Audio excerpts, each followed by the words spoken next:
শুরু হয় যখন এক বিরল প্রাচীন দানবের আবির্ভাব হয়। এই দানবটার আছে একটা লম্বা লম্বা পা, আর সবচেয়ে আশ্চর্যের বিষয় হলো এর মাথা শুধু সামনে নয়, পেছনেও একটা আছে। হেঁটে যাওয়ার সময় তার হাঁটা এতই স্টাইলিশ আর অদ্ভুত ছিল যে চোখে না দেখলে আপনি বিশ্বাসই করতে পারবেন না। কিন্তু আজ তার কপাল খারাপ, সে বুঝতেই পারলো না অল্প অল্প করে তার দিকে এগিয়ে আসছে তার মৃত্যু। হঠাৎই আরেকটা বিশাল দানব এসে তাকে নিমিষেই গিলে ফেলে। এই ঘটনায় পাশে থাকা দুইজন মানুষ, জ্যাক আর এথান, পুরাই ঘাবড়ে যায়। আসলে এসব ঘটনার শুরু 3 দিন আগে। একটা জ্বলন্ত উল্কা এসে ধাক্কা মারে পৃথিবীতে। আওয়াজ শুনে একদল বিজ্ঞানী সেখানে আসে সত্যি খুঁজতে।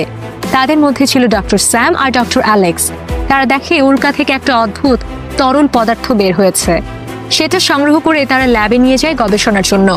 ল্যাবে তারা মাইক্রোস্কোপে দেখতে পায় এই তরলের ভেতরে থাকা কোষগুলো চোখের সামনে খুব দ্রুত ভাগ হতে থাকে। এরপর তারা নিজেদের পুরনো কম্পিউটার ঘেঁটে দেখে এই কোষ পৃথিবীতে আগে কখনো দেখা যায়নি। তাই তারা দলবল নিয়ে আবার যায় সেই উল্কা পড়ার জায়গায়। সেখানে পৌঁছে তারা দেখে একদম রূপকথার মতন দৃশ্য।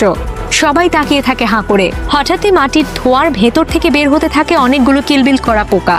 অ্যালেক্স একটা পোকা তুলে নিয়ে ভালো করে পরীক্ষা করে, কিন্তু অবাক হয়ে দেখে পোকাটা একটু বাতাস খেয়েই মরে যায়। তাই সে কয়েকটা পোকা নিয়ে যায় একটা সিল করা কাঁচের জারে। পরে দেখে এই পোকাগুলো মেয়ে, পুরুষ ছাড়াই বাচ্চা দেয়, আর খুব অল্প সময়ের মধ্যেই ছোট ছোট মাছে পরিণত হয়।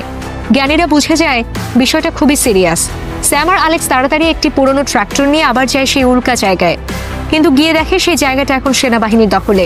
আরেক জীববিজ্ঞান বিশেষজ্ঞ ডক্টর লিলিকেও সেখানে ডেকে আনা হয়েছে, কিন্তু সেনাবাহিনী বিষয়টিতে জড়িয়ে পড়ে। তারা এখন আর ওই বিষয়ে কিছু করতে পারে না, তাই তারা ফিরে যায়। কিন্তু ল্যাবে ফিরে দেখে তাদের সব তথ্য চুরি হয়ে গেছে।